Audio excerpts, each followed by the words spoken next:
Asia কাপের trophy নিয়ে আলোচনা সমালোচনা এখনো চলমান। ভারতের থেকে পাকিস্তান ট্রফি নিবে না, আবার নাকবি নিজ হাত ছাড়া ট্রফি দিবে না। ক্রিকেটটাকে একটা তামাশা বানিয়ে ফেলেছে ভারত পাকিস্তান। বিশ্বে ভারতই হয়তো বা এক নম্বর দল যারা কিনা চ্যাম্পিয়ন হয়েও ট্রফি নিয়ে সেলিব্রেশন করতে পারেনি এবং এখন পর্যন্ত ট্রফিটা ছুঁতেও পারেনি।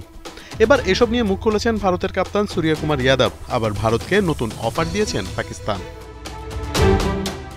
অনেকে ভাবছেন হয়তোবা ভারত সরকারের মানা করার কারণে নাকবির থেকে ট্রফি নেয়নি টিম ইন্ডিয়া, কিন্তু কাপ্তান সূর্যকুমার বলছেন আবার ভিন্ন কথা। পুরস্কার দেবার কিছুক্ষণ আগেই নাকি তারা জানিয়ে দেয় মহসিন নাকবির হাত থেকে ট্রফি নেবে না তারা।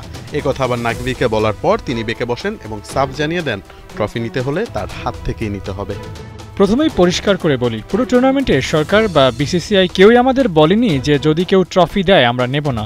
মাঠে আমরা নিজেরাই ওই সিদ্ধান্ত নিয়েছি। তারা তখন মঞ্চে দাঁড়িয়েছিলেন আর আমরা নিচে। আমি শুধু দেখেছি তারা মঞ্চে নিজেদের মধ্যে কথা বলছিল, কি নিয়ে বলছিল সেটি আমি জানি না। এরই মধ্যে গ্যালারি থেকে কিছু মানুষ দুয়ো দিতে শুরু করলো। তারপর দেখি তাদের একজন প্রতিনিধি ট্রফিটা নিয়ে চলে গেল। অন্যদিকে বর্তমানে ট্রফিটি আছে দুবাইয়ের এসএসসির সদর দপ্তরে। নাকবি অবশ্য ট্রফিটি ভারতকে দিতে চান, তবে এর পেছনে আছে শর্ত। নাকবি জানিয়েছেন তিনি ট্রফি এবং মেডেল ভারতকে দিতে চান, কিন্তু তা অবশ্যই নিজ হাতে হতে হবে। এর জন্য একটি অনুষ্ঠানও করতে বলেছেন পিসিবি প্রেসিডেন্ট। তবে আদৌ এমনটা যে সম্ভব নয় তা হয়তো তিনি নিজেও জানেন। সেক্ষেত্রে হয়তোবা ভারতকে চ্যাম্পিয়ন হয়েও থাকতে হবে ট্রফিলেস। মোহাম্মদ আদনান, ৭১।